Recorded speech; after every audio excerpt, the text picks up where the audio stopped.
Di sebuah desa kecil di Jepang, di tengah rimbunnya hutan hinoki yang menjulang tinggi, hiduplah seorang tukang kayu bernama Takeda-san.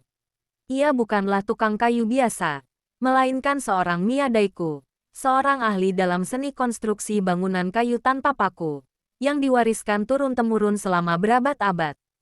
Hari itu, matahari baru saja merayap naik, menyinari bengkel kerjanya yang dipenuhi potongan kayu pilihan.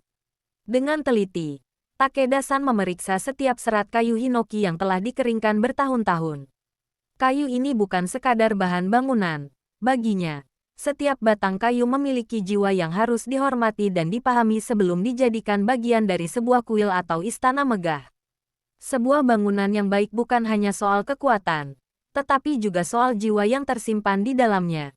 Gumamnya sambil mengusap serat kayu dengan tangannya yang kasar namun penuh pengalaman. Ia mengambil sebuah gergaji Jepang, nokogiri, dan mulai mengiris kayu dengan presisi luar biasa. Berbeda dengan gergaji barat yang memotong saat didorong, nokogiri justru memotong saat ditarik, menciptakan potongan yang lebih halus dan rapi.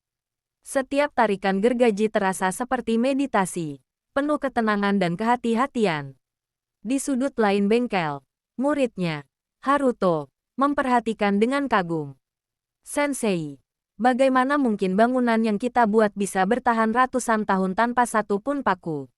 Tanyanya penasaran. Takeda-san tersenyum dan mengambil sepotong kayu kecil.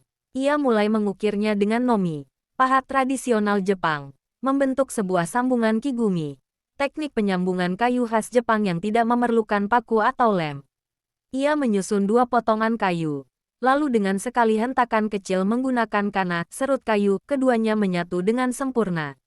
"Kayu itu seperti manusia," katanya. "Jika kau memahami bagaimana mereka tumbuh, kau akan tahu bagaimana mereka bisa saling menguatkan tanpa perlu paku." Seperti persahabatan yang sejati, Haruto mengangguk penuh kagum, lalu membantu gurunya mengukir hiasan di salah satu balok kayu. Motifnya adalah bunga sakura yang seolah tertiup angin. Ukiran itu begitu rumit, tapi tangan Takeda-san bekerja dengan cekatan. Seakan kayu itu sendiri yang berbisik memberitahu bagaimana ia ingin diukir. Setelah berbulan-bulan bekerja, akhirnya bangunan yang mereka buat berdiri megah. Sebuah paviliun kecil untuk kuil di kaki gunung. Ketika matahari senja menyinari kayu hinoki yang keemasan, sambungan kayu yang tersembunyi, pilar yang berdiri kokoh, dan ukiran halus yang menghiasi langit-langitnya menciptakan sebuah mahakarya yang tampak seperti lahir dari alam itu sendiri.